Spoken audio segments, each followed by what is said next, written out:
আল্লাহ তাআলা বলেন কদ আফলাহা মান তাযাক্কা, ওই ব্যক্তি সফল যে তার আত্মাকে পবিত্র করেছে। আত্মাকে পবিত্র করেছে। এই আত্মা কি আমি আপনাদের সামনে বলেছি। এখন আসেন যে প্রথমত আত্মা কোথায় থাকে। আমাদের শরীর গঠন করা হয়েছে। যারা তাসাউফের লাইনে তারা বলেন যে একটা মানব শরীরে 10টা নুতফা আছে। নুতফা দেখেন, আল্লাহ তাআলা আদমকে মাটি দিয়ে তৈরি করলেন, কিন্তু এই জন্য কি আপনি আমাকেও আল্লাহ তাআলা মাটি দিয়ে তৈরি করলেন? এর উত্তর হইল যে আল্লাহ তাআলা আমাদেরকে সরাসরি মাটি দিয়ে তৈরি করেন নাই।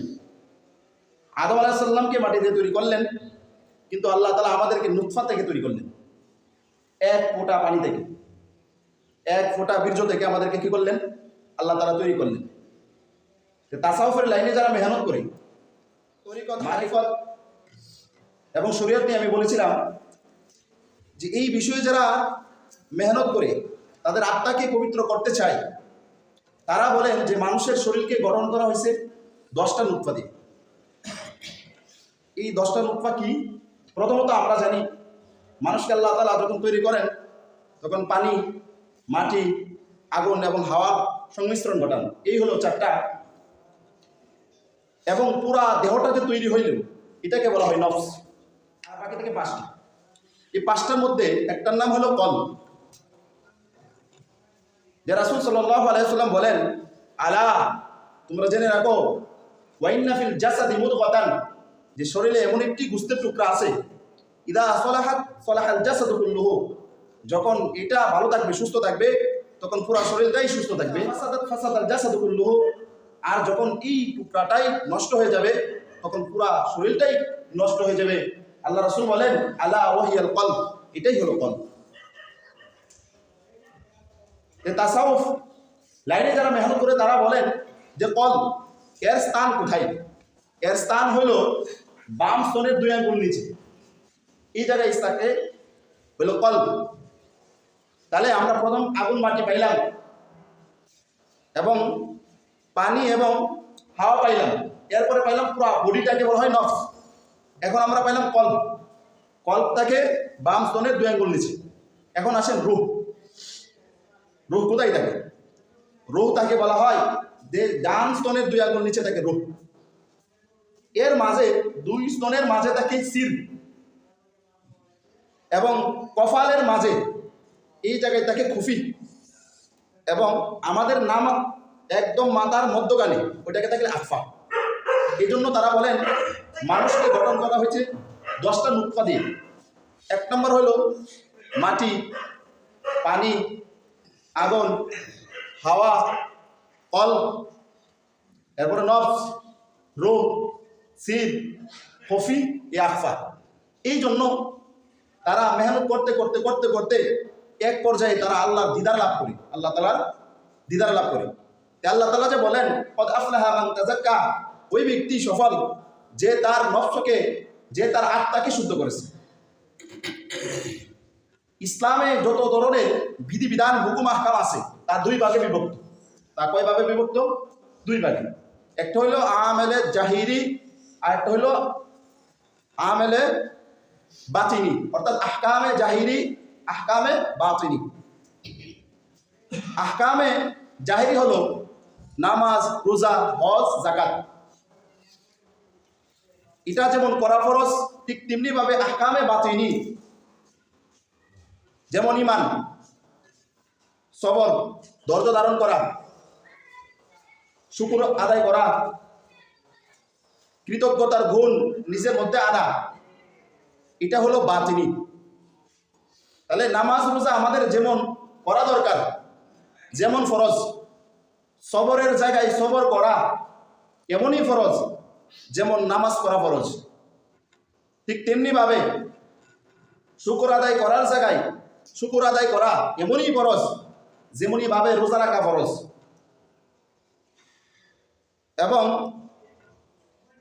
যে আমরা কৃতজ্ঞতা এবং শুকর, ধৈর্য ধারণ করা, নামাজ রোজা যেরকম ফরজ এগুলাও আমরা হয়তো মানি অথবা না মানি, অনেকে গুরুত্ব দেখ অথবা না দেখ, কিন্তু এগুলাও ফরজ। আহকামে জাহিরের মধ্যে চুরি করা, ডাকাতি করা, মিথ্যা কথা বলা যেমনইভাবে অন্যায় হারাম, আহকামে বাতিনির মধ্যেও হিংসা করা, তাকাব্বুর করা এটাও অন্যায়, এটাও হারাম, এটাও হারাম।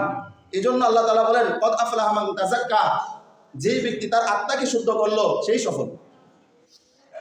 তাহলে আত্মাকে যদি আমরা শুদ্ধ করতে পারি তাহলে আমরা সফল হব।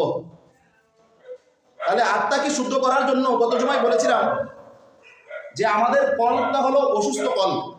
আমাদের কল্পটা কি? অসুস্থ কল্প। এই অসুস্থ কল্প যেটা, এটা ভালো কাজকেও ভালোবাসে, খারাপ কাজকেও কি করে? ভালোবাসে। যেমন আমরা ওয়াজ শুনতেও ভালোবাসি, এমনইভাবে আমরা গান বাজনা শুনতেও কি করি? ভালোবাসি। তাহলে এইটা হলো অসুস্থ কল্প। অসুস্থ কল্প যেটা, ওইটার চিকিৎসা হয়, কিন্তু যেই কল্পটা মৃত্যুবরণ করেছে এই কল্পের কি হয় না? চিকিৎসা হয় না।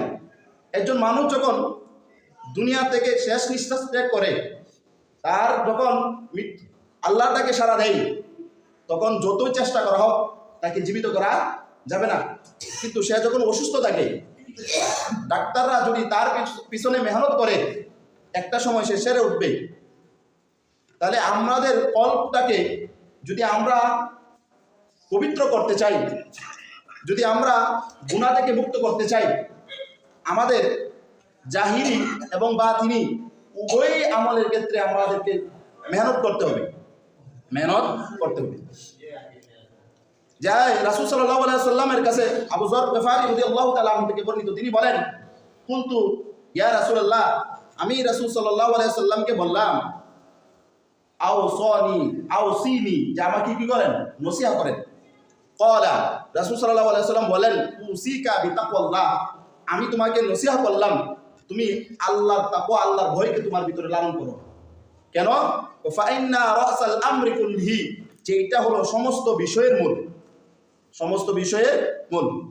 আমরা এও জানি ইসলামের মূল ভিত্তি হলো 5টি। ইসলামের মূল ভিত্তি হলো 5টি।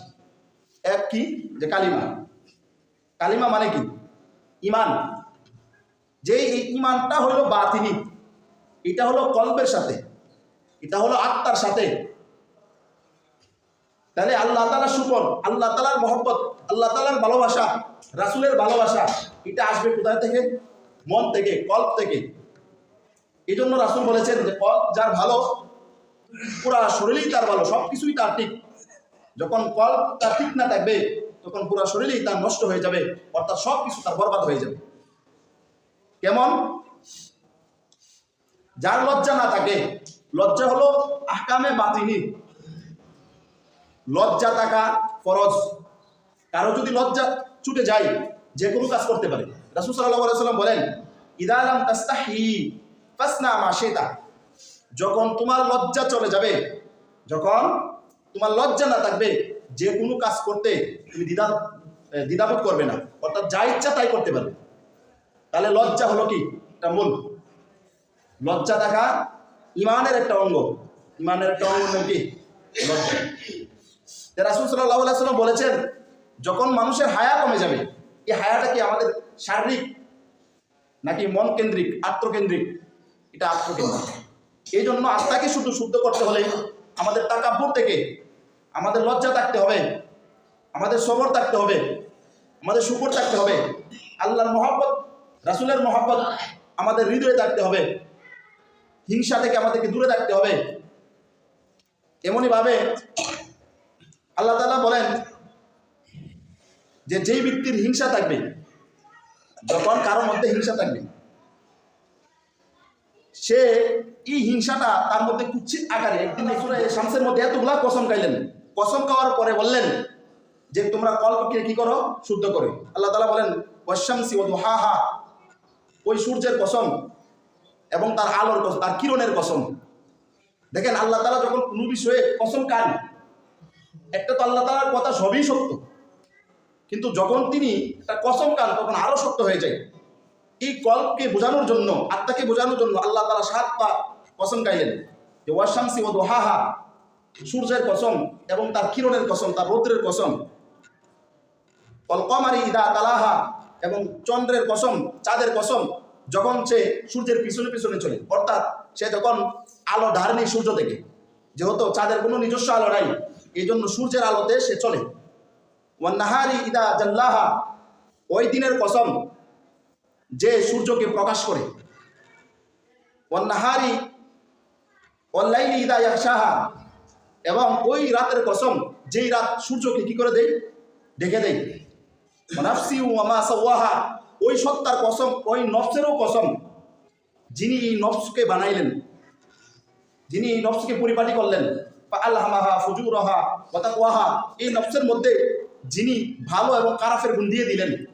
অর্থাৎ আমরা যে একটা নফস, আমরা যে একটা মানুষ, এই আমাদের ভিতরে ভালোর গুণও আছে, খারাপের গুণও আছে।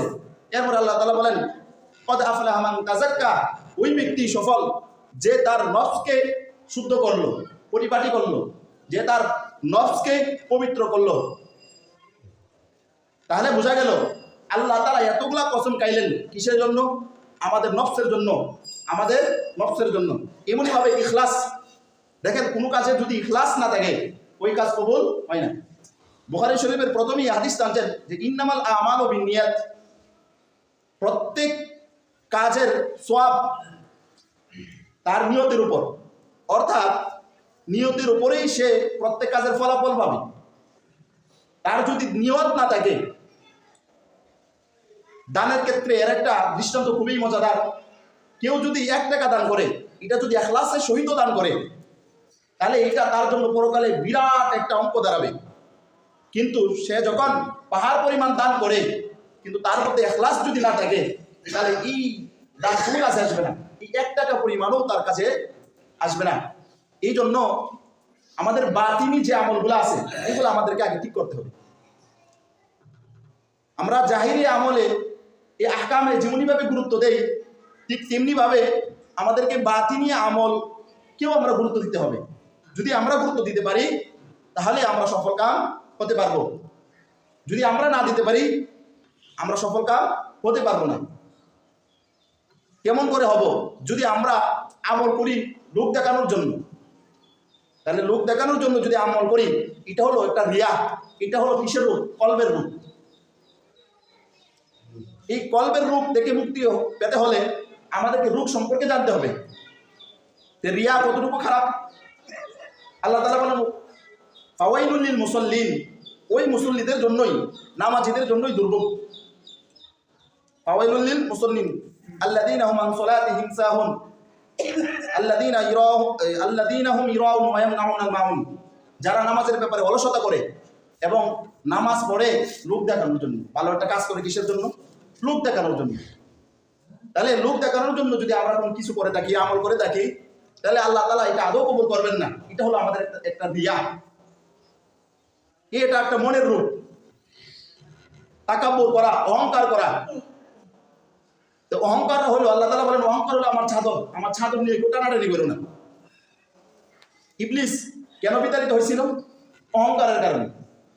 আবা ওয়াস্তাকবারা ওয়া কানা মিনাল কাফিরিন, যে সে যখন আদম আলাইহিস সালামকে আল্লাহ তাআলা বানাইলেন এবং বললেন ফেরেশতাদেরকে যে তোমরা কি করো? সিজদা করো। তাহলে ইবলিস কি করলো? সে সিজদা করে নাই। কেন করে নাই? সে অন্য জায়গায় যুক্তি দিচ্ছে যে আমি হলাম আগুনের তৈরি আর আদম হলো মাটির তৈরি।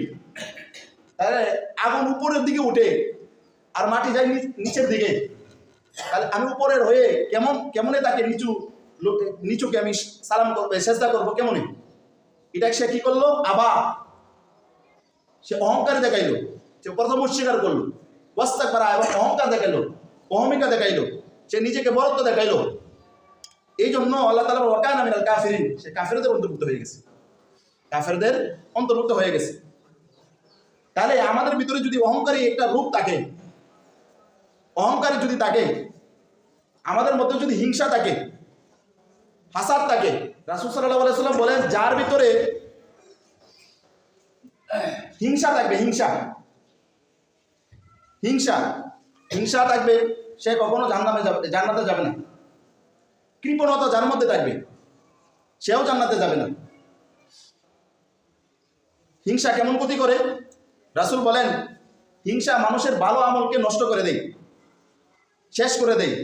যেমনই ভাবে আগুন লাকড়িকে পুড়ে শেষ করে দেয়, এই হিংসা মানুষের ভালো ভালো কাজকে কি করে দেয়? নষ্ট করে দেয়। এই জন্য আমরা যদি আমাদের আত্মাকে শুদ্ধ করতে চাই, প্রথম কাজ হইল আমাদের আত্মাকে শুদ্ধ করার জন্য কোরআনকে চিন্তা ফিকিরের সাথে পড়া, শুধু অর্থ দিয়া নয়। স্বাভাবিক পড়া তো সব আছে, কিন্তু বুঝে বুঝে পড়া। আল্লাহ তাআলা কি বলেছেন, এই চিন্তা ফিকির করে করে করে যদি আমরা পড়তে পারি, তাহলে আমাদের অন্তরের যে রূপ এটা দূরে যাবে, দূরে চলে যাবে। দ্বিতীয় হলো আমাদেরকে শেষ রাতে উঠতে তাহাজ্জুদ করতে হবে।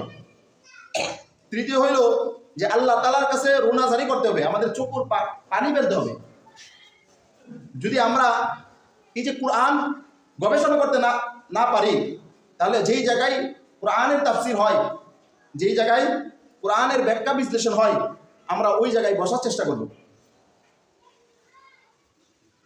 দ্বিতীয় যেটা বললাম যে আমাদের তাহাজ্জুদ করতে হবে। আল্লাহ তাআলার সাথে যদি আমাদের সম্পর্ক বাড়াইতে চাই, তাহাজ্জুদ করার কারণে সম্মান বাড়ে, মর্যাদা বাড়ে এবং আল্লাহ তাআলার সাথে তার ঘনিষ্ঠতাও বাড়ে। পঞ্চম নম্বরে যেটা বলি, এটা হলো ভালো যারা সালেহিন তাদের সাথে থাকতে হবে। আল্লাহ তাআলা বলেন, ইয়া আইয়ুহাল্লাযীনা আমানু ইত্তাকুল্লাহ, যে হে ঈমানদারগণ তোমরা আল্লাহকে ভয় করো, ওয়া কুনু মাস সালেহিন, এবং সৎ কর্মশীল যারা তাদের সাথে থাকো, তাদের সাথে থাকো। অর্থাৎ একজন আলেমের কাছে বসা, দিন দুনিয়া সম্পর্কে কিছু জানা। আমাদের ভিতরে অহংকার আসলে অহংকার কেমনে দূর করব? আমরা যদি কোরআন ভালোভাবে পড়তে পারি, আমরা যদি হাদিস বুঝতে পারি, তাহলে স্বাভাবিকভাবে আমাদের যে রূপ, এই রূপটা আমরা নিজেরাই চিহ্নিত করতে পারবো এবং কোরআন এবং হাদিস থেকেই আমরা এর ঔষধও খুঁজে পাবো। কিন্তু যদি আমরা কোরআন এবং হাদিস ভালোভাবে না বুঝতে পারি, এই যে রূপগুলো আমাদের ভিতরে আছে, এটা দূরে সরানোর জন্য যে ভালো কোরআন এবং হাদিস বুঝে এবং যারা সুলুকের রাস্তায় অগ্রগতি লাভ করেছে, তাদের কাছে গিয়ে যদি আমাদের সমস্যার কথা বলি এবং তিনি যে আমাদেরকে পরামর্শ দেন, এই পরামর্শ অনুযায়ী যদি আমরা চলি, আশা করা যায় আমরা আমাদের এই বাতিনি রূপ থেকে আমরা পরিত্রাণ পাবো।